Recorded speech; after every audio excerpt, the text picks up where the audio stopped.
Notícias em 30. Edição de jornalismo José Eduardo. Direção Padre Vanderlei Souza. Terça-feira, 13 de maio de 2025. Um bom dia para você. Começa agora a edição de número 2041 do Notícias em 30, que é uma produção da Rede Aparecida de Rádio em parceria com a Signes Brasil. Eu sou Mário de Paula, comigo Leandro Rodrigo nos trabalhos técnicos, a equipe Master Web na transmissão multimídia e na apresentação Ana Maria Reis. Oi, Ana, bom dia. Mário, um ótimo dia para você e para quem nos acompanha pelas emissoras de inspiração católica em todo o Brasil, em especial quem está nos acompanhando pela Rádio Manhuaçu, em Manhuaçu, Minas Gerais. Você pode assistir e ouvir o Notícias em 30 pela transmissão ao vivo no YouTube, no Facebook da Rádio Aparecida, no aplicativo Aparecida e o portal a12.com/rádio. Vamos aos destaques de hoje. Notícias em 30. Notícias em 30, primeira edição. Hoje você confere que após pedir o fim da guerra entre Ucrânia e Rússia, Papa Leão XIV conversa com Volodymyr Zelensky. Especialista alerta para golpes em devolução de dinheiro desviado do INSS. E ainda neste dia 13 de maio, o Brasil completa 137 anos da Lei Áurea, que aboliu a escravidão no país. As notícias do Vaticano. O Papa Leão XIV se encontrou na Sala Paulo VI, no Vaticano, com a imprensa mundial. Ele desejou as boas-vindas e agradeceu pelo trabalho que realizaram e realizam neste tempo. Depois dessas palavras de boas-vindas, no início de seu discurso, Leão XIV prosseguiu citando o Sermão da Montanha no Evangelho de Mateus, em que Jesus proclamou: "Felizes os que promovem a paz". Ainda falando sobre as ações de paz do Sumo Pontífice, o presidente da Ucrânia anunciou por meio da rede social X que teve a primeira conversa telefônica com o Papa e agradeceu o apoio ao país. Em sua longa postagem, Volodymyr Zelensky expressou profundo apreço pelas palavras do Papa durante o Regina Coeli do último domingo sobre a necessidade de alcançar uma paz justa e duradoura para o nosso país e a libertação dos prisioneiros. Ele acrescentou também que conversou com o Papa Leão XIV sobre as milhares de crianças ucranianas deportadas da Rússia. Concluindo a publicação, Zelensky explica que convidou o Papa para uma visita apostólica à Ucrânia. E o jornalista Felipe Domingues, vaticanista, que esteve no encontro com jornalistas no Vaticano, conversou com a Rede Aparecida de Rádio, destacou as expectativas quanto à postura do Papa Leão XIV diante dos conflitos mundiais. Vamos acompanhar um trecho da conversa com o jornalista Rafael Rodrigues. Ele começou com essa mensagem de paz, que foi uma mensagem muito forte quando ele apareceu ali. A primeira frase foi: "A paz esteja com todos vocês".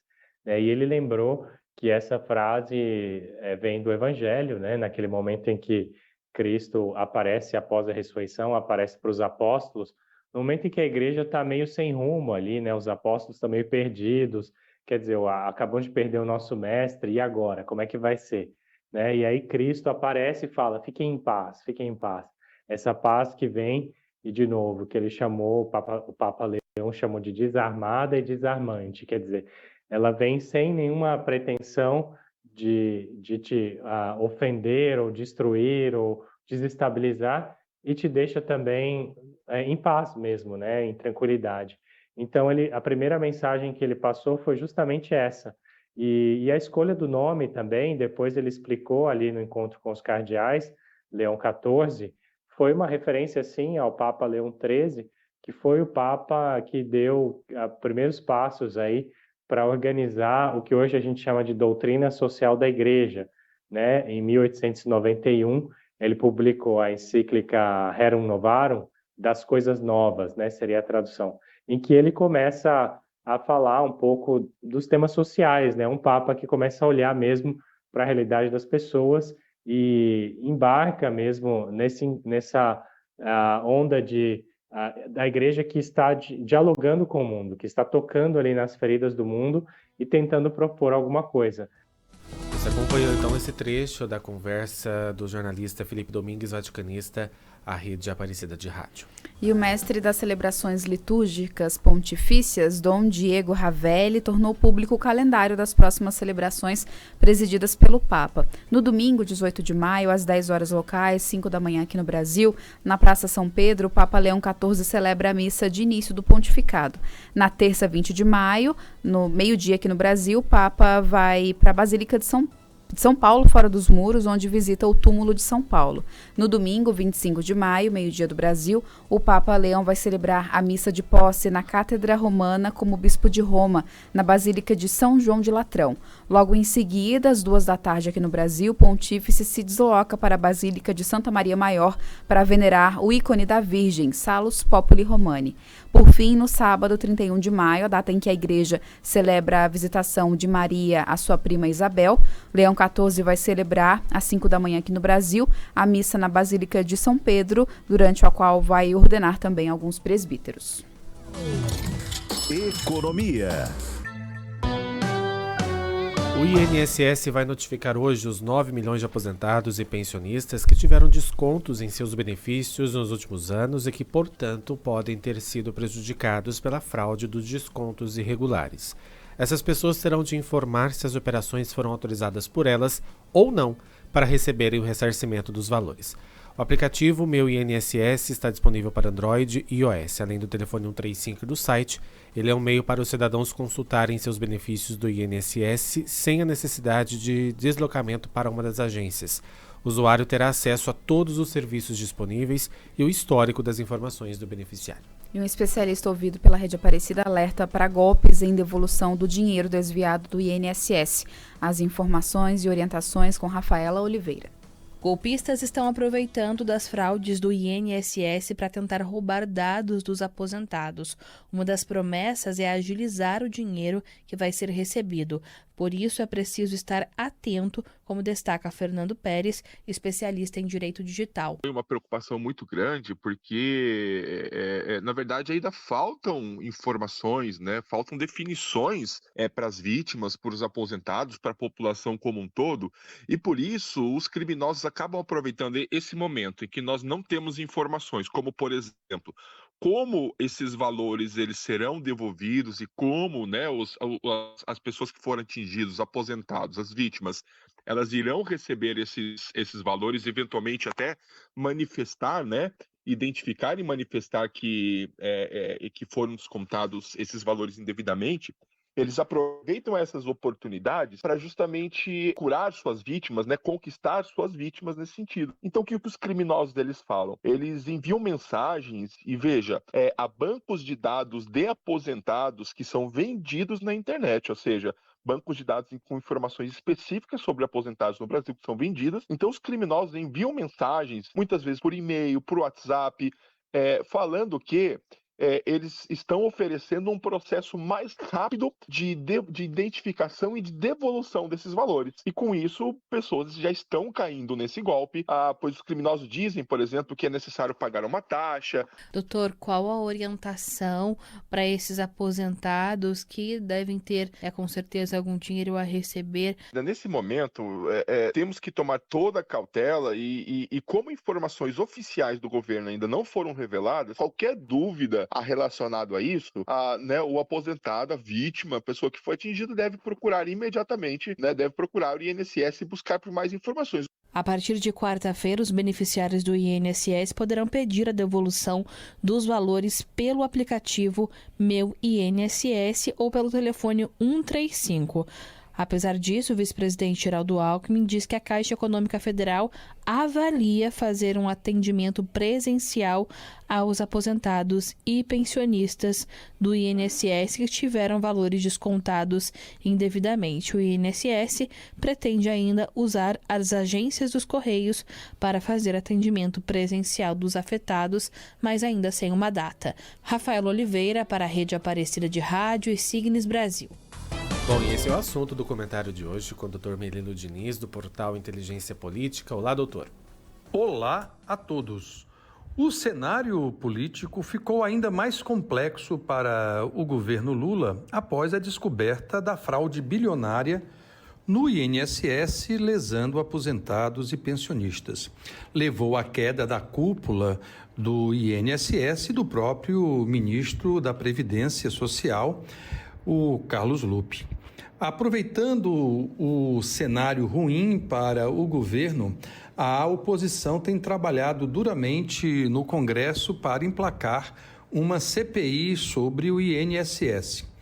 O grande desafio é compreender que, para além dos debates e da política, o que interessa e interessa muito é a solução que virá para o conjunto de lesionados, aposentados, pensionistas, que estão submetidos a um drama sem fim, porque muitos sequer sabiam desse tipo de absurdo cometido em seus nomes. Além disso, estes homens e mulheres estão na casa da idade onde há uma dificuldade muito grande de compreender estas tramitações.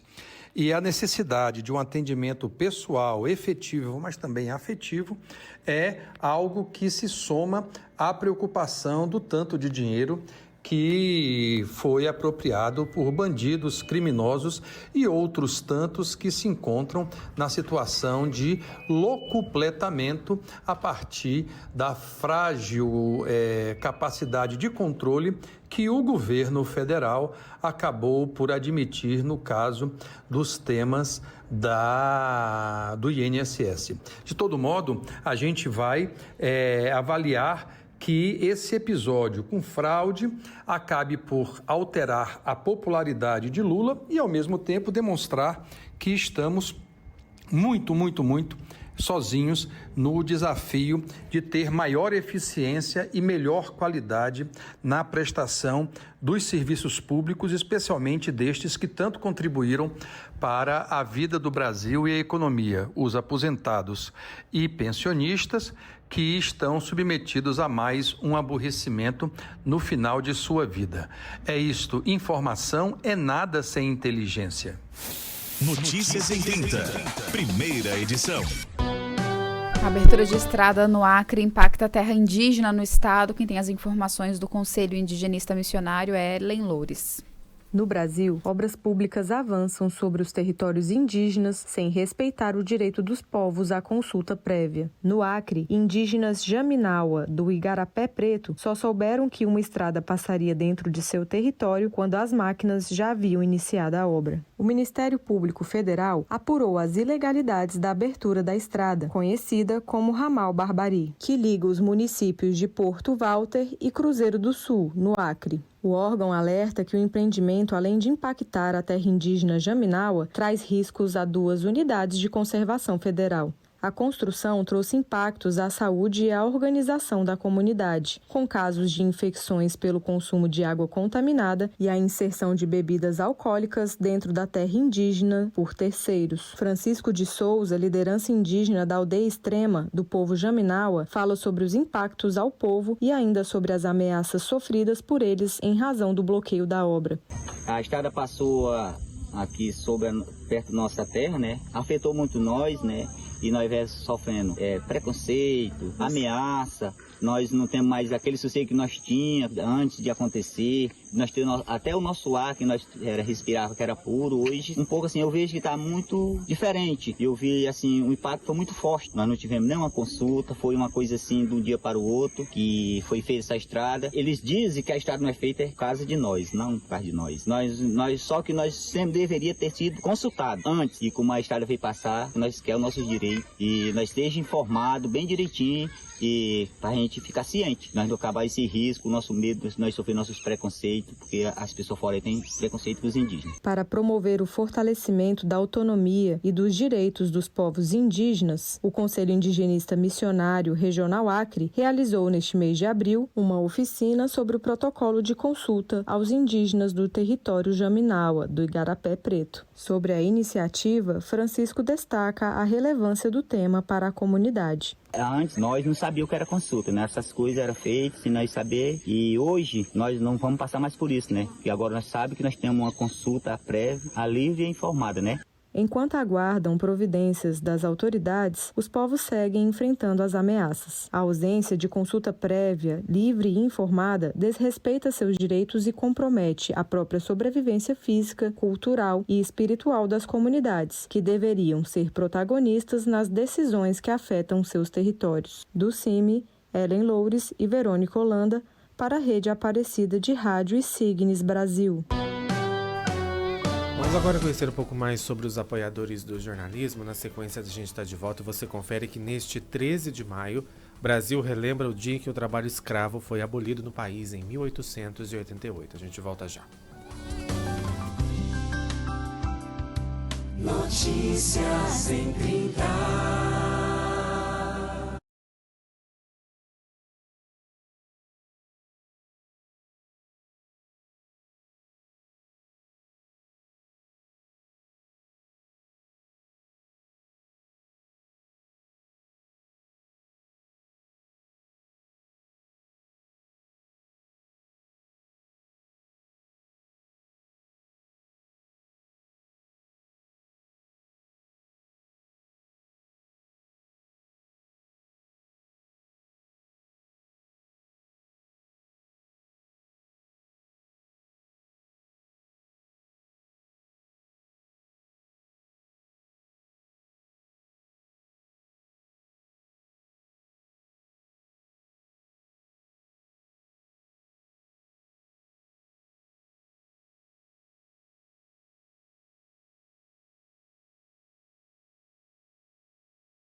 De 19.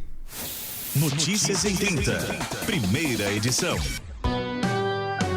Já estamos de volta e a gente registra a audiência de quem nos acompanha pela Web Rádio Nacional em Palmeira dos Índios, Alagoas e por todas as emissoras da Rede Aparecida de Rádio e Signes Brasil. Notícias em 30. Primeira edição. O programa CNH Social é lançado no Rio Grande do Sul, da Rádio Medianeira. Quem traz os detalhes é Marquinhos Barcelos. Foi lançado na última quinta-feira, dia 8 de maio, mais uma edição do programa CNH Social no Rio Grande do Sul. A iniciativa é do governo do estado gaúcho, através do Departamento Estadual de Trânsito, o DETRAN-RS, e a Secretaria Estadual de Desenvolvimento Social. O foco são pessoas em vulnerabilidade social, para que elas possam fazer gratuitamente todas as etapas, até obterem a primeira ou mudar a categoria da Carteira Nacional de Habilitação. De acordo com o governador Eduardo Leite, o objetivo é criar possibilidades, muitas vezes afastadas dos cidadãos gaúchos pelos altos custos para se fazer ou mudar a categoria da CNH. Afasta, portanto, inclusive, possibilidade de ter uma renda como motorista para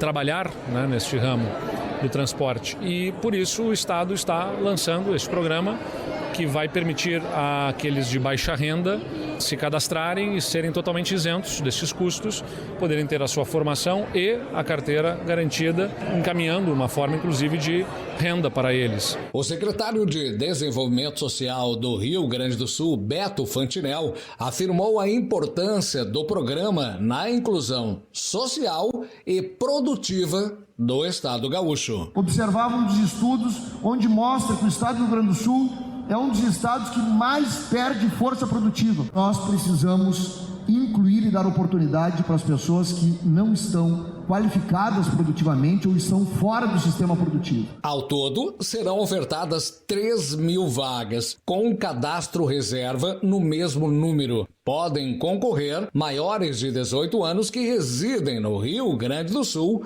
há pelo menos 2 anos, inscritos no Cadastro Único de Programas Sociais, podendo aumentar a categoria de condução ou tirar a primeira CNH. O investimento do governo gaúcho será de 13.800.000 reais. A seleção dos beneficiários será feita através de um sorteio via sistema eletrônico auditável. Da Rádio Medianeira, em Santa Maria, Rio Grande do Sul, Marquinhos Barcelos, para a Rede Aparecida de Rádio e Signes Brasil.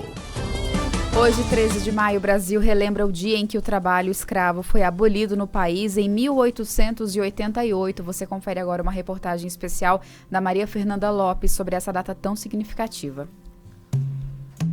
Desde 1888, o dia 13 de maio marca a assinatura da Lei Áurea, que aboliu oficialmente a escravidão no Brasil. Embora celebrada por muitos como o fim da escravidão, essa data não representa um ato de generosidade da monarquia, mas o desfecho de décadas de resistência negra e pressão popular. A abolição foi conquistada por meio da mobilização de escravizados, quilombolas, abolicionistas negros e aliados que atuaram nas ruas, na imprensa e nos bastidores da política. A princesa Isabel assinou a Lei Áurea, mas seu gesto foi resultado de uma conjuntura política insustentável, revoltas, fugas em massa, pressão internacional e o desgaste do império. O historiador Diego Amaro comenta por que a figura de princesa Isabel ainda é tão central no imaginário sobre a abolição, mesmo com forte atuação do movimento negro. A Isabel, ela passa a ser a figura central exatamente por aquilo que nós recebemos na nossa educação, recebemos na escola. A história, por muito tempo, foi construída somente por quem tinha poder, pelas elites, e essa história era transmitida daquela maneira. Não que estivesse errada, porque de fato a princesa Isabel assinou a Lei Áurea, mas nós sabemos que a Lei Áurea foi um evento tardio. O Brasil demorou para assumir essa posição e muita luta antecedeu a princesa Isabel. O fato é que, por anos, nós recebendo a única informação que tratava Isabel como a redentora, acabou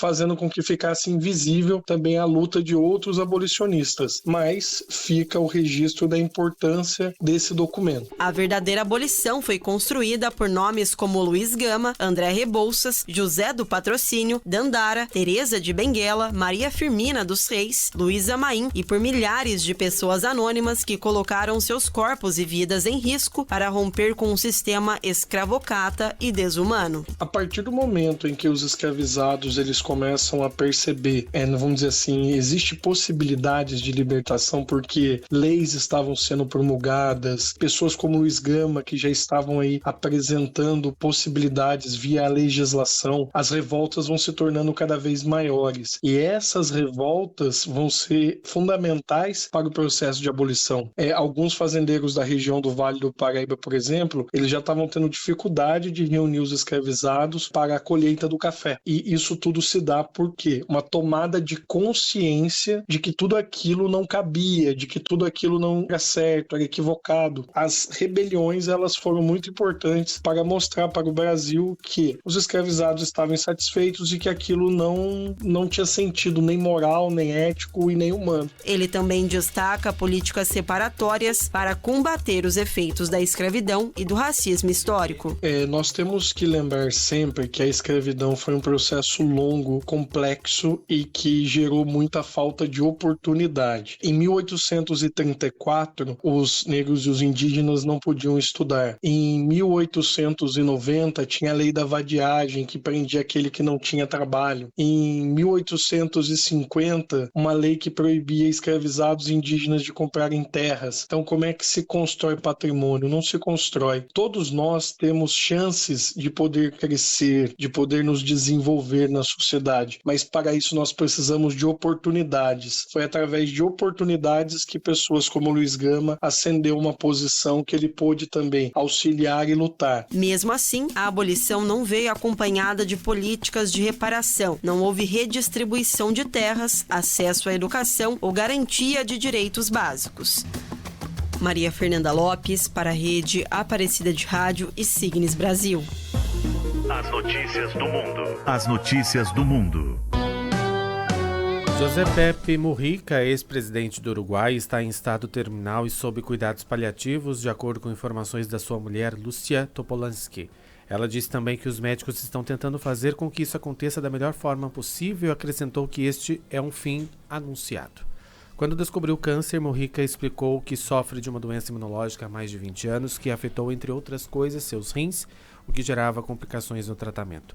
Mujica é uma das principais figuras da política uruguaia, que alcançou destaque internacional por seu estilo simples de vida. Ele afirmou em janeiro deste ano que sai tranquilo e grato depois de viver uma vida muito boa, apesar dos anos que passou na prisão após ser capturado enquanto lutava contra a ditadura. Notícias em 30, primeira edição fica por aqui. Nós voltamos amanhã às 7 horas. Você pode rever as notícias da edição de hoje pelo youtube.com/Rádio Aparecida e outras informações você acompanha na nossa programação, nos boletins de rede. Nós ficamos por aqui, voltamos amanhã. Trabalhos técnicos de Leandro Rodrigo e Robson Marcélio e a equipe Master Web nas transmissões das redes sociais. Você continua sempre muito bem informado acessando o portal a12.com, pelo nosso aplicativo Aparecida e, claro, acompanhando a programação das emissoras de inspiração católica em todo o país. Um ótimo dia para você e até amanhã. A Rede Aparecida de Rádio apresentou Notícias em 30. Primeira edição. Edição de jornalismo José Eduardo. Direção Padre Vanderlei Souza.